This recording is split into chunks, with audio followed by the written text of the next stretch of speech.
Alors, c'est bien beau d'avoir la moyenne, qui est ce qu'on appelle un indicateur de position, parce que la moyenne va nous donner une position moyenne de l'ensemble des valeurs de la série.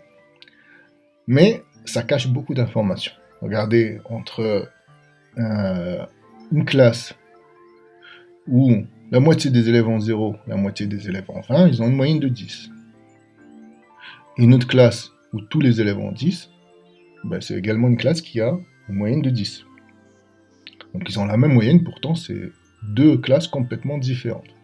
Donc il faut se méfier de la moyenne, ça peut être tordu. Une personne qui a les pieds dans le frigo et la tête dans le four, on peut dire qu'elle est à température moyenne. Pourtant, je ne pense pas que tout va bien pour elle. Eh bien, il faut rajouter d'autres indicateurs. C'est des indicateurs qu'on va appeler de dispersion. Ils vont nous renseigner sur la manière dont la série est dispersée autour de la moyenne. Pour mesurer la dispersion de la série autour de la moyenne, ce qui serait bien, c'est de prendre chaque valeur, de la soustraire, de faire l'écart avec la moyenne, et puis d'additionner tous ces écarts. Simplement, il faut être vigilant, c'est que cet écart peut être positif ou négatif. Donc si on le fait comme ça risque de s'annuler et de ne plus représenter ce qu'on voulait au départ. Donc on pourrait prendre la valeur positive de l'écart, c'est-à-dire la valeur absolue, mais il y a un autre indicateur qui est meilleur, vous verrez ça plus tard pourquoi, mais il y a un autre indicateur qui est meilleur, c'est celui qu'on appelle la variance.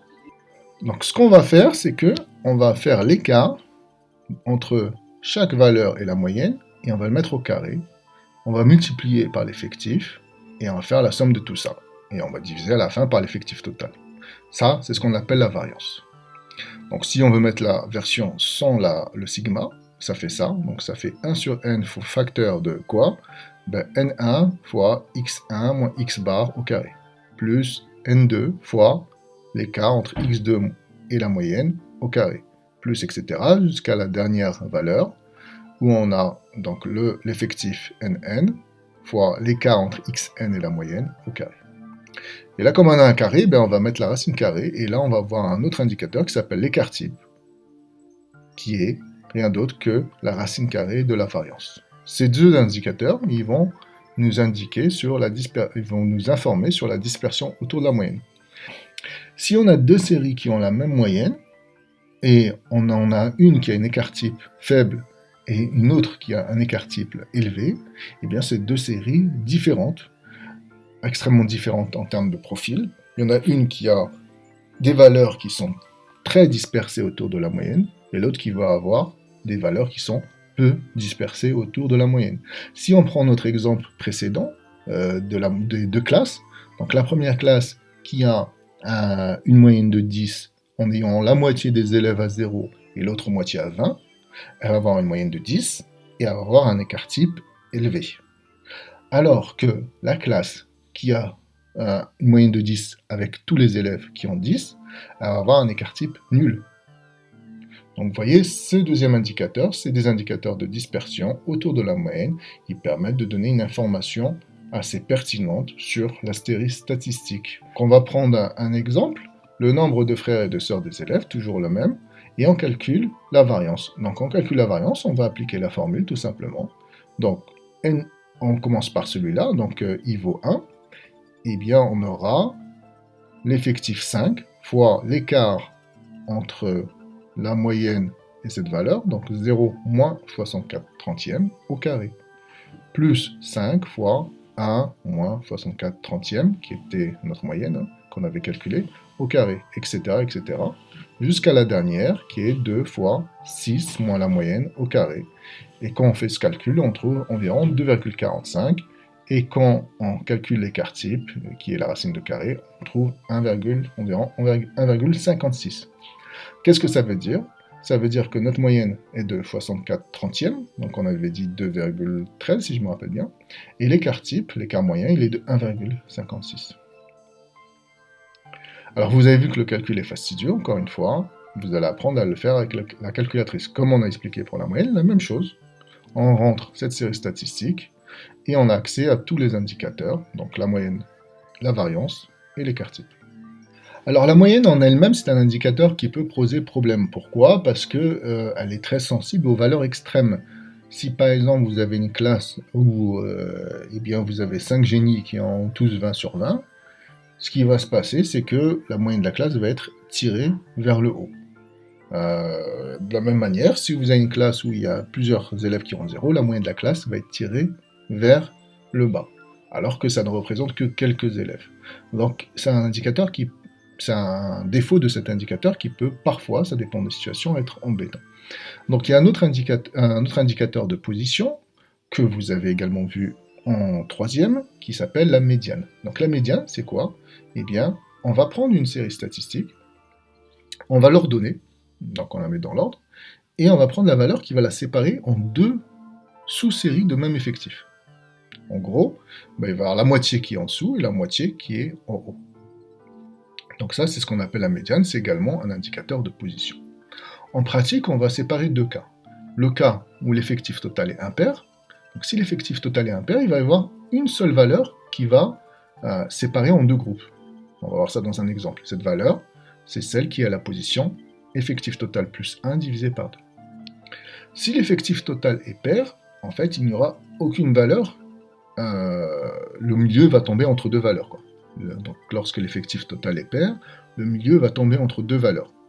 Donc, en fait, pour être précis, ici on a dit c'est une valeur. Donc ça peut être n'importe laquelle des valeurs qui est entre les deux.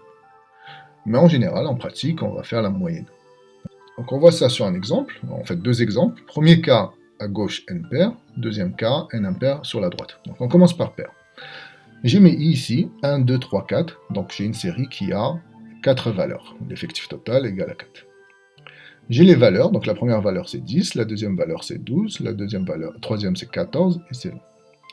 Donc si je prends ici ce que j'ai dit en pratique, on est dans le cas pair, et donc je vais prendre n sur 2, 4 sur 2, c'est 2, et n sur 2 plus 1 c'est 3. Donc je vais prendre la moyenne de la valeur qui est en deuxième position, et la valeur qui est en troisième position.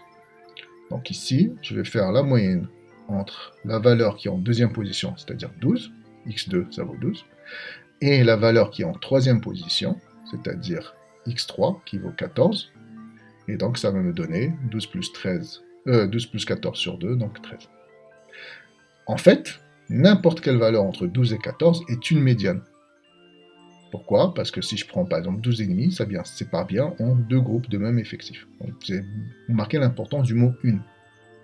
Donc ça peut être n'importe quelle valeur entre 12 et 14, mais de manière pratique, généralement, on prend le milieu. Alors, si l'effectif total est impair, eh bien par exemple ici on a un effectif total de 5.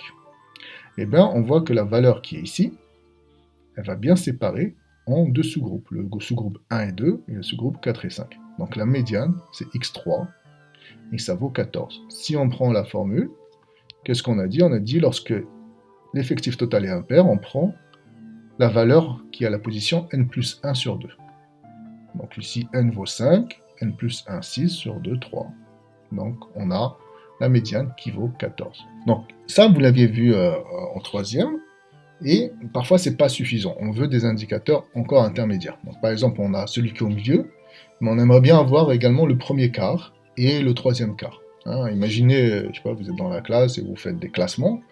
Vous voulez dire, est-ce que je suis dans le premier quart de la classe, dans le deuxième quart de la classe, dans le troisième quart. Okay. Sauf que là, ça commence par le bas. Donc ici, ce qu'on va appeler on va appeler ça des quartiles. Donc les quartiles, ça veut dire quoi? Ça veut dire qu'on sépare en quatre groupes. Donc ce qu'on appelle le premier quartile, et qu'on note Q1, c'est là. Alors là, vous voyez, faites attention, c'est là, donc c'est une seule, la plus petite valeur de la série. Donc ça doit être une valeur de la série. Telle que au moins 25% des valeurs de la série soient inférieures ou égales à Q1. Ce qu'on appelle le troisième quartile, donc c'est celui d'en haut, c'est la même chose, mais ça sera 75%. Ce qu'on appelle l'écart interquartile, c'est tout simplement la distance entre Q3 et Q1, donc Q3 moins Q1. Et l'écart interquartile, c'est un indicateur de dispersion.